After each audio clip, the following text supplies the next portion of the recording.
IBPS PO जो 2017 में जो आस्किंग क्वेश्चन मैथ का है उसका आज कुछ हम पेपर सॉल्व करेंगे। मैथ का जो क्वेश्चन आया था, जैसे इसमें सबसे पहले अपन एक ये सीरीज चल रही है, सीरीज को पूछता है 5 क्वेश्चन के सेट आते हैं, इसमें पता है अगला टर्म क्या होगा। तो इसको पहले तोड़ते हैं, देखते हैं किस हिसाब से ये सीक्वेंस चल रहा है। तो इनका गैप देखिए, 3 और 5 का गैप कितना है, 2 का, इनमें 10 का, इनमें 30, इनमें 13 में से 5 गया 8 और 5 11 में से 5 गया, 13 में से 5 गया 8, 5 11 में से 5 गया तो 6। अगला टर्म पता करना है। तो अब ये 2 देखते हैं, 2 10 30, ये किस तरह से मिला था। देखिए 2 को हम लिख सकते हैं 1 का क्यूब प्लस 1 का क्यूब का मतलब 1 प्लस 1 2 हो जाएगा। 10 की जगह हम लिख सकते 1 के बाद 2 का क्यूब करते हैं, 2 का क्यूब प्लस 2, 2 दूनी 4 दूनी 8 प्लस 2 10 हो गया। 30 की जगह पे 3 का क्यूब, ये सीक्वेंस मिल गया। ये 4 का क्यूब प्लस 4, यानी आंसर में क्या होगा 5 का क्यूब प्लस 5। तो 5 का क्यूब करेंगे 50 25 5 125, उसमें 5 जोड़ेंगे तो 130। ये 130 इसमें ऐड होगा, 113 में ऐड कीजिए 3। ओके, तो अब 3 और 1 4, ऑप्शन लिस्ट भी देखते हैं, और 1 और 2 243 डी नंबर आंसर हुआ।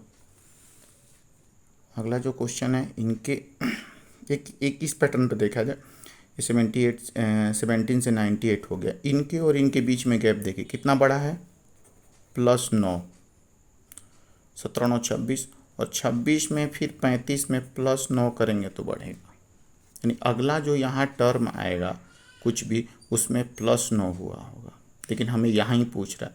तो इनका देखते हैं, 98 से 89, 18 में से 9 गया 9, यानी कि -9 हुआ है। तो इसका मतलब है कि यहाँ और इसके बीच में -9 हुआ होगा। तो 89 में से जब 9 माइनस करेंगे तो 0 80, सी नंबर आंसर। ये देखते हैं, इसको थोड़ा सा पकड़ते हैं अपने किस पैटर्न पे ये चल रहा है। तो ये अपने को पता 27 × 4 = 108 होता है, यानी इसमें 4 से मल्टीप्लाई हुआ होगा। और इसमें 8 में जब 5 से गुना करें, 8 5 40 और 5, यानी इसमें 5 से मल्टीप्लाई हुआ मिला ये, तब इसका मतलब इसमें 4 से गुना होकर ये आया है, इसमें 5 से गुना होकर के ये आया है, इसमें 6 से गुना होकर के ये आया। तो इसका मतलब यहाँ जो संख्या उसमें किससे गुना होगा, 3 से गुना हुआ। तो किस में 3 से गुना करेंगे तो 27 होगा।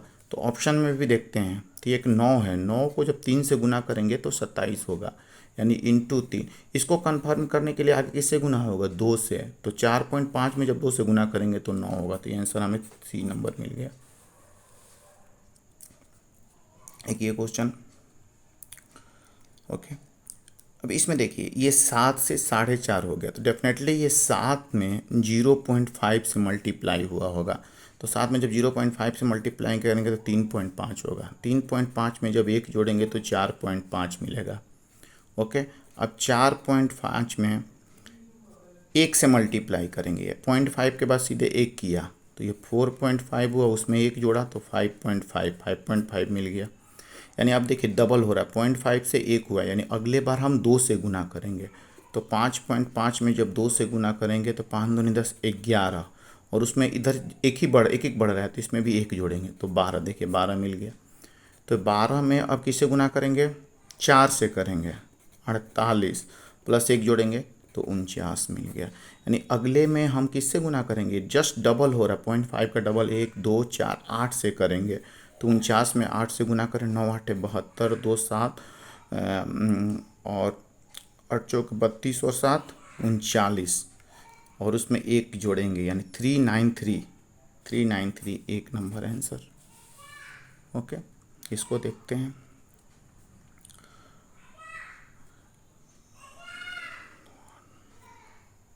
इसको देखेंगे, जैसे करेंगे 2 × 2 पकड़ेंगे कैसे, ये 17 85 89 यानी 5 के आसपास का गुना हुआ होगा। जब इसमें 5 से गुना होगा तो ये 2 6 से हुआ, तो दे छक्का 12, 12 में कितना जोड़ें, 5 जोड़ेंगे तो 17 हो गया। जब ये 6 से गुना किया तो अगले में हम किससे गुना करेंगे, 5 से करेंगे। तो 17 × 5 17 5 85, और 85 में जब 5 जोड़ें तब एक बार 89 लाने के लिए हम 4 जोड़ेंगे, तो 89 मिल गया। यानी 6 से गुना करके 5 जोड़ेंगे, 5 से गुना करके 4 जोड़ेंगे।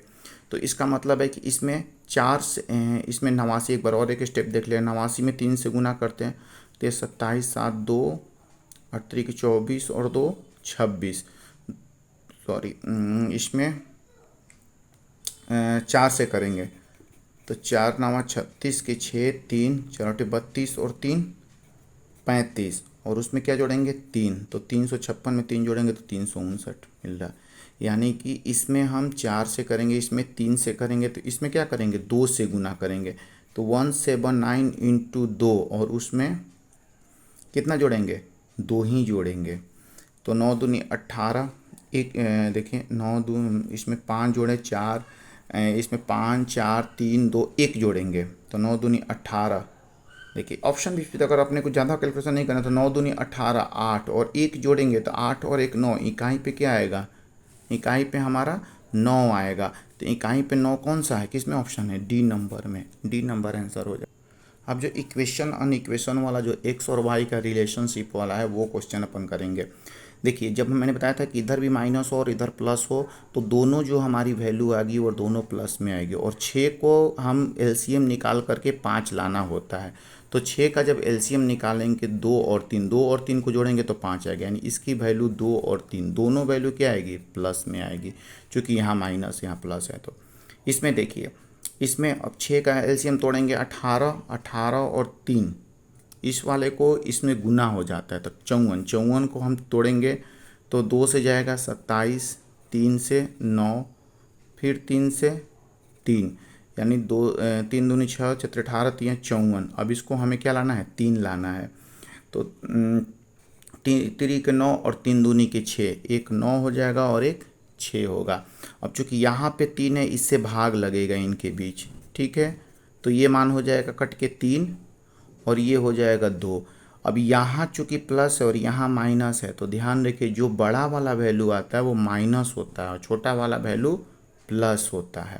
ओके, अब जब ये देखिए तो अब x का मान क्या हो गया, x का मान x प्लस और +2 और +3 है, y में -3 और +2, यानी ये 2 2 तो बराबर है, और ये जो है ना ये इधर भी मतलब ये 2 बराबर है और 2 बड़ा भी है, ठीक है। तो यानी कि x बड़ा और बराबर हो जाएगा y से, इसका मतलब है कि बी नंबर आंसर। अब ये क्वेश्चन देखिए इसमें फिर हम तोड़ेंगे 30 को 5 और 6, तो 5 और 6 मिलेगा, दोनों क्या होगा प्लस में होगा, क्योंकि यहाँ पे माइनस यहाँ प्लस है, फिर यहाँ पे माइनस है, इसमें कोई फैक्टर नहीं है, तो 20 को तोड़ करके 1 लाना है, तो हम 5 और 4 लिख सकते हैं, लेकिन यहाँ पे माइनस है तो बड़ा वाला क्या होगा माइनस हो गया, यानी -5 + 4।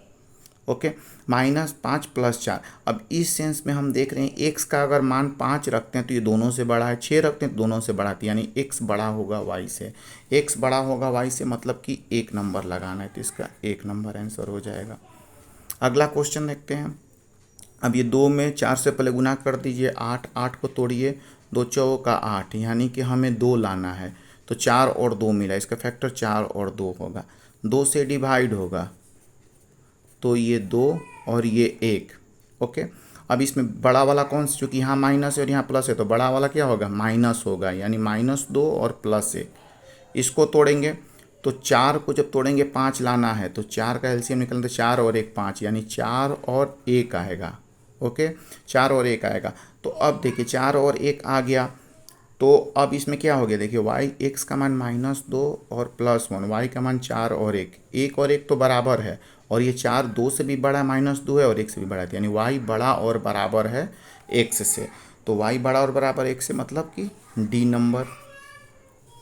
ओके, अब इनमें देखिए 16 है, 16 को हमें 6 लाना है, ठीक है, तो चर्चों एक 4 और 4 आता है, चर्चों का 16 फैक्टर कोड, लेकिन 6 नहीं आ रहा है, तो 8 और 2 16 तो आ जाएगा।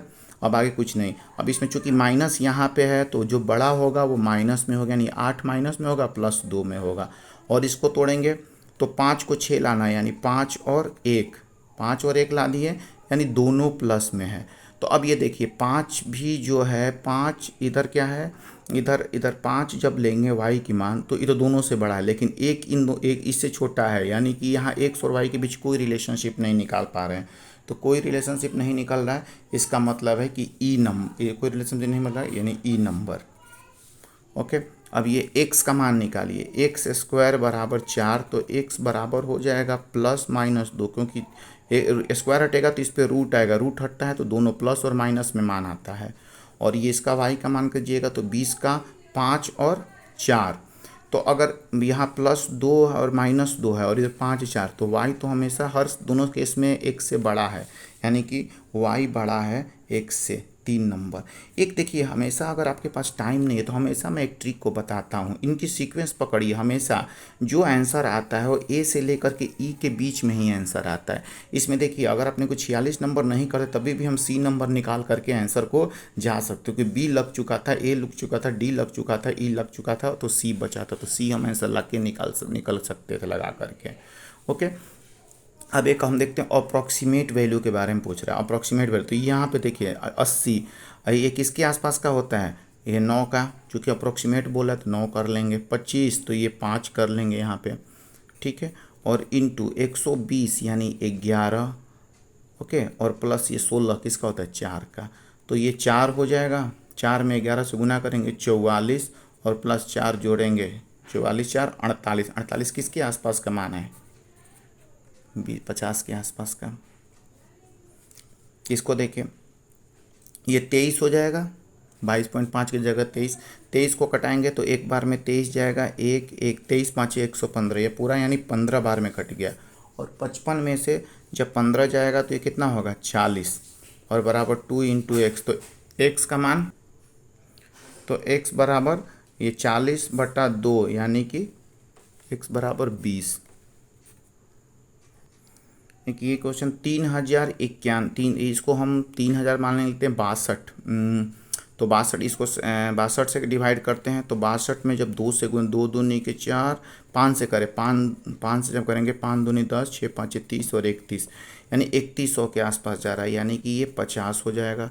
50 में जब 14 जोड़ेंगे तो ये 4 5 64, किसका स्क्वायर होता है, 8 का, तो बी नंबर। ये 111.99 की जगह 112 कर लेंगे, इंटू 5 और बट्टा 14 करेंगे, 14 8 112, तो 8 5 40, और इधर 11 प्लस x है, x को इधर भेजेंगे तो 11 माइनस होगा, तो 10 में से 11 9 2 29, डी नंबर। इंटू 84 का 24.97, 25% लिख सकते हैं, तो 84 × 25, ओके, बट्टा 100, और इसको फिर अपने को 7 से डिवाइड ही करना है, ठीक है, तो 7 से अगर करेंगे तो 14 12 7 84, 12 बार में ये गया, और 25 ये 4 बार में गया, 4 12 3 बार में गया, तो 1 नंबर। अब ये देखिए, इसको 30 मान सकते हैं, 5 को 30 से कटाएंगे 6 बार में जाएगा, तो 184 में से 6 जाएगा, तो 14 में से 6 गया 8, 178, और ये क्या हो जाएगा, 29 की जगह 30 लिख सकते हैं, 3 से गुना कीजिए, 8 3 के 24, 4 2 17 3 51, और 2 53, 5340 डी नंबर। एक क्वेश्चन ये देखें, मतलब वर्तमान में ए बी सी और डी की वर्तमान आयु कितना, 76 वर्ष है। 7 वर्ष बाद उनकी आयु का अनुपात 6 7 5 8 हो जाती है, तो उनकी वर्तमान आयु कितनी है। ओके, वर्तमान में कितना है, 76 साल है, 76 वर्ष है 4 की, और हमसे जो पूछ रहा है, किसके बारे में पूछ रहा है, सी की वर्तमान आयु, तो सी का ये रेशियो कब, 7 साल बाद का दे रहा है, तो 7 साल बाद का निकाल लेंगे पहले सी का, तो 5 लिखेंगे सी की जगह, इनको जोड़ेंगे, 7 और 6 13, 13 और 5 18, 18 और 8 26, यानी कि 5/26 हो जाएगा। अब देखिए, ये 76 वर्ष आज का है, तो 7 साल बाद इनका आयु कितना होगा, सब में 7 साल बढ़ेगा चारों में, तो 1 2 3 4, तो 7 चौक 28 इनके साथ बढ़ गया, 28 और जुट गया, इनको जोड़िए, तो 8 और 6 14, 4 1, ये हो गया 7 और 2 8 14 में 1 8 और 2 104। ओके, तो ये 26 इंटू 104 हो जाएगा। तो ये 26 चौका 104 यानी 4 5 20, 20 साल। सी जो है 20 साल को कब होगा? 7 साल बाद। तो ये सी की पूछ रहा है कि वर्तमान आयु, तो इस 20 में से 7 को माइनस करेंगे तो 13 मिलेगा। C number answer.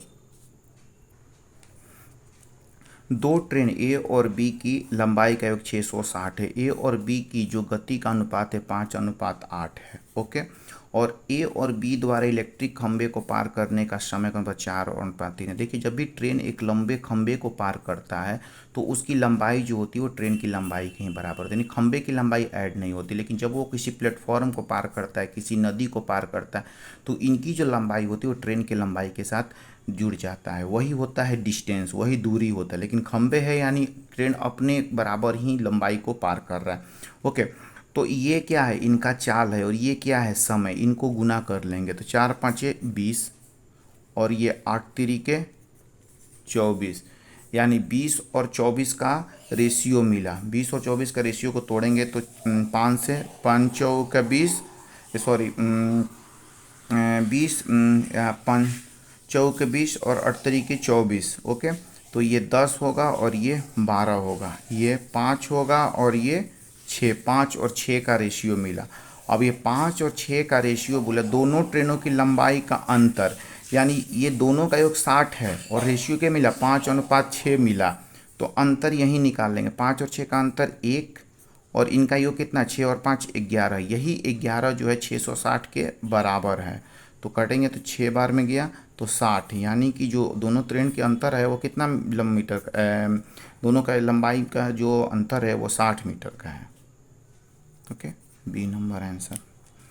एक जार में दूध और पानी के मिश्रण में 28 लीटर दूध और 8 लीटर पानी, यानी कितना टोटल मिश्रण है? 28 और 8, 8 8 16 के 6 में लग 36 लीटर का है।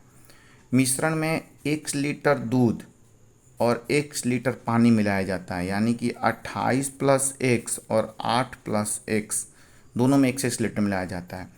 तो नए मिश्रण में का 40% 20 लीटर के बराबर होता है, यानी एक्स का 40/100 बराबर 20। तो एक्स की मान कितनी होगी? ये 100 इधर जाएगा और 40 इधर आएगा, 20 2, यानी कि 50। नया मिश्रण जो बना वो कितने लीटर का बना? 50 लीटर का बना। तो बोल रहा है कि एक्स का मान कितना है, यानी अभी नया मिश्रण 50 लीटर का बना, पहले 36 लीटर का था, यानी टोटल जो है कितना बड़ा है? 14 लीटर। ये 14 लीटर पूरा मिश्रण बड़ा है जिसमें दूध भी शामिल है और पानी भी शामिल है, और दूध और पानी को एक्स और एक्स के अनुपात में मिलाया गया, यानी दोनों समान अनुपात में मिलाया गया, यानी 2 से डिवाइड करेंगे तो 7। तो एक्स का मान 7 लीटर होगा। ओके, अब ये बोला ए एक कार्य को 24 दिन में पूरा कर सकता है। ए द्वारा 1/3 कार्य को पूरा करने में लिया गया समय बी द्वारा 1/2 कार्य को पूरा करने के बराबर है। तो ए का 1/3 भाग बी का 1/2 भाग के बराबर है। इनका एलसीएम निकालेंगे 6, तो ये हो जाएगा 6 से जब मल्टीप्लाई करेंगे तो ये 3 होगा और ये सॉरी ये 2 होगा और ये 3 होगा।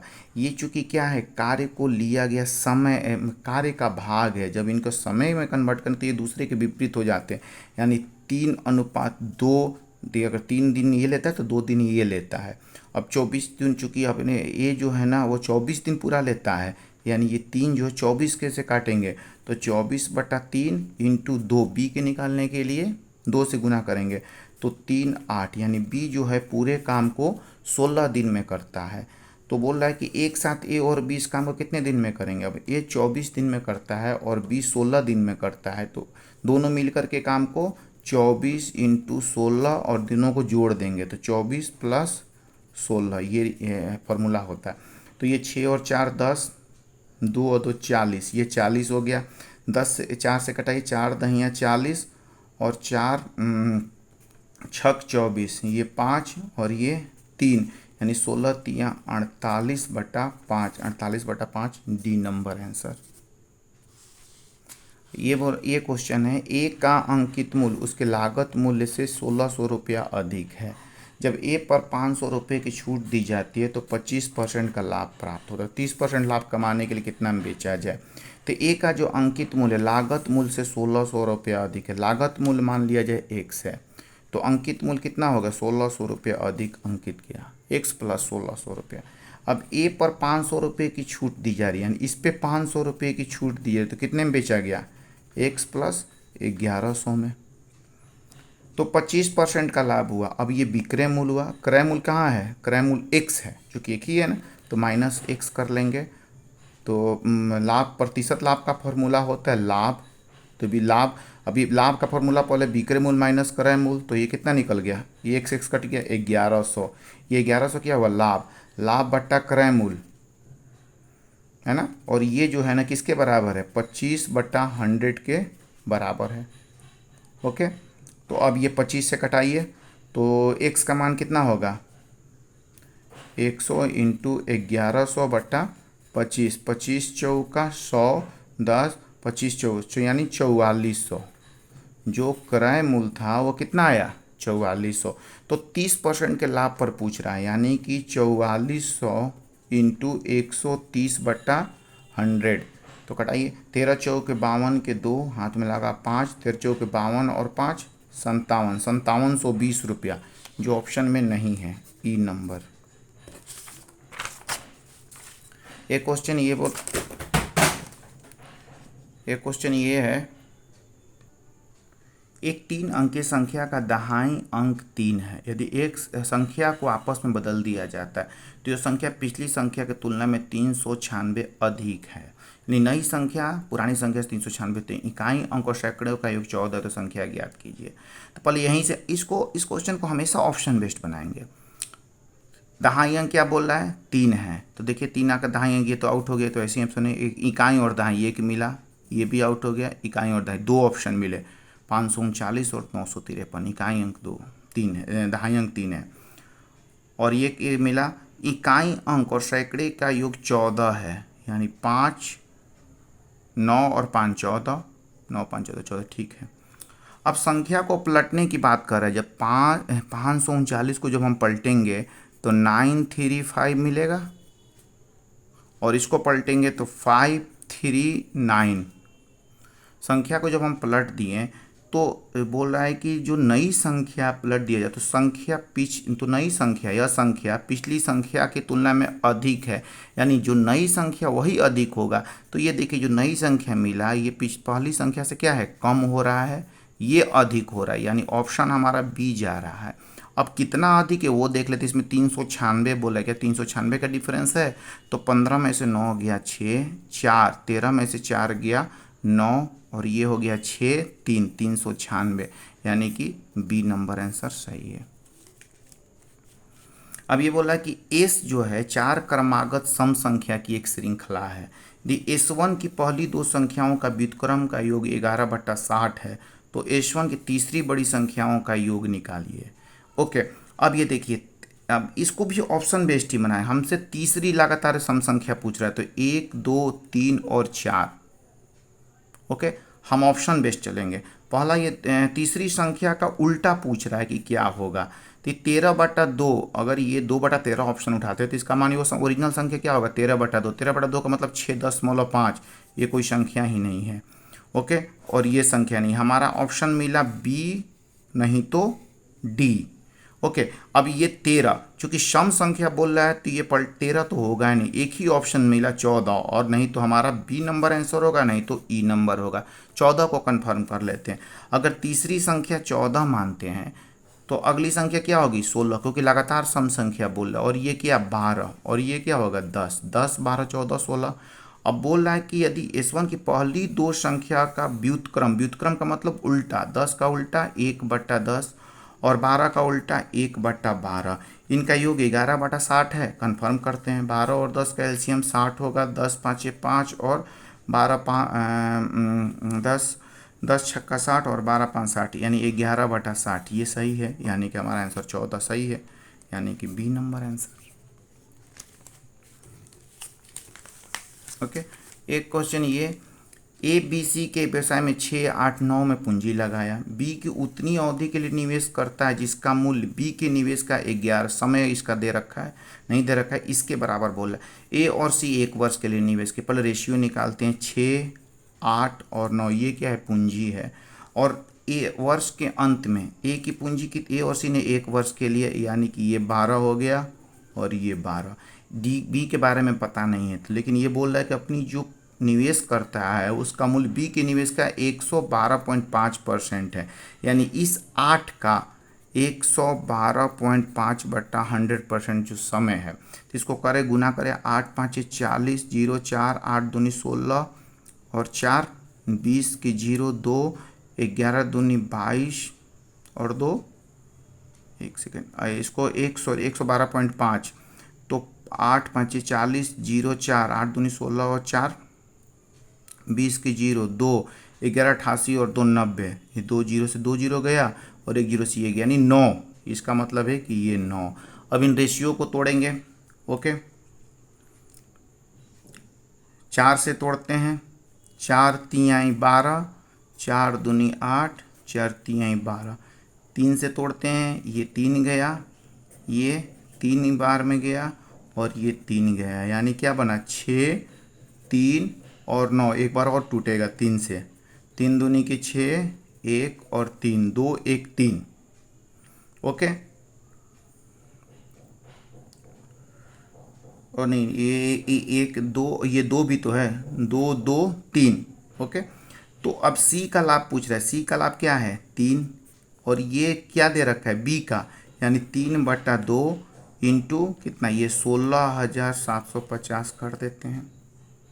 ओके, कटाएंगे अब, तो 2 से करेंगे। 2 8 16, 2 3 6, 1 2 7 14, 1 और 2 5 10, 8375। 8375 में 3 से गुना कीजिए। 3 5 15, 5 1 के 21 और 1 22, 2 3 के 9 और 2 11 का, एक कैरी में 1 और 3 के 24 और 1 25, 25,125, 25,125 डी नंबर।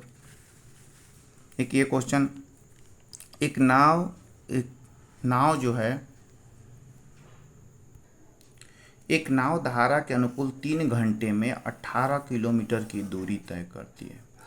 यदि धारा की गति धारा के अनुकूल उसकी गति का 33.1/3%, तो धारा के प्रतिकूल 100 किलोमीटर दूरी तय करने में कितना समय लगेगा। सबसे पहले याद रखिए कि जब धारा के अनुकूल बोले तो इसमें नाव की भी चाल है और पानी की भी चाल है। अनुकूल बोले तो यानी नाव की चाल अगर x मानेंगे, पानी की y मानेंगे, तो x + y दोनों की चाल है। तो धारा के अनुकूल 3 घंटे में 18 किलोमीटर दूरी तय करती है। 3 घंटा में 18, तो चाल निकल जाएगा, दूरी बटा समय, यानी x + y बराबर 18/3, यानी 6 किलोमीटर पर आवर। अब ये 6 किलोमीटर की स्पीड, ये नाव की चाल है और ये पानी की चाल है, दोनों जुड़ी हुई। जब भी प्रतिकूल बोले तो नाव, चूंकि पानी ऐसे बहेगा, नाव इधर आएगा, यानी कि नाव की चाल में से पानी की चाल माइनस होगी। ओके, अब ये बोला कि धारा की जो गति है, यानी पानी की जो गति है, धारा के अनुकूल उसकी गति का 33.5% है। अब धारा के अनुकूल जो गति है, यानी कि ये जो है आपका 6 किलोमीटर, इसका ही 33.5% जो है, 33.5% जो है पानी की गति है। यानी 6 का 33.5 निकालिए, 33 3 99, 100/3/100, यानी 2 किलोमीटर पर आवर की स्पीड से पानी चल रहा है। ओके, यानी कि टोटल जो दूर है पानी और नाव की जो स्पीड है वो 6 किलोमीटर पर आवर, इसमें पानी की स्पीड 2 किलोमीटर पर आवर है। तो इसका मतलब है कि सिंगल नाव की जो चाल होगी वो 4 किलोमीटर पर आवर होगी। तो अब बोल रहा है कि धारा के प्रतिकूल 100 किलोमीटर दूरी तय करने में से कितना समय लगेगा। अब धारा के प्रतिकूल नाव की चाल 4 किलोमीटर है, पानी की चाल 2 किलोमीटर है, तो इनकी स्पीड कितनी हो जाएगी, दोनों में से 2 माइनस हो जाएगा, यानी कि 2 किलोमीटर पर आवर की स्पीड रह गई। और दूरी कितना 100 है, तो कितना समय लगेगा, 100/2 कर दीजिएगा तो 50 किलोमीटर पर आवर। इस तरह से जो 2017 में IBPS PA प्री में जो क्वेश्चन पूछा गया उसको हमने आज सॉल्व किया। इसमें DI सेक्शन को हम अभी नहीं करें क्योंकि वीडियो काफ़ी लंबा हो जाएगा, तो DI के लिए हम अगली वीडियो में बनाएंगे उसको DI। तब तक इन सारे क्वेश्चनों को आप ज़्यादा से ज़्यादा प्रैक्टिस करें, एक क्वेश्चन को कम से कम 5 से 7 बार बनाएं ताकि क्वेश्चन के पैटर्न को समझ में आ जाए, कंसेप्ट भी समझ में आ जाए और आप ज़्यादा से ज़्यादा नंबर को सही करके हैं। Thank you for watching. कृपया वीडियो अच्छा लगे तो लाइक और सब्सक्राइब करें। Thank you.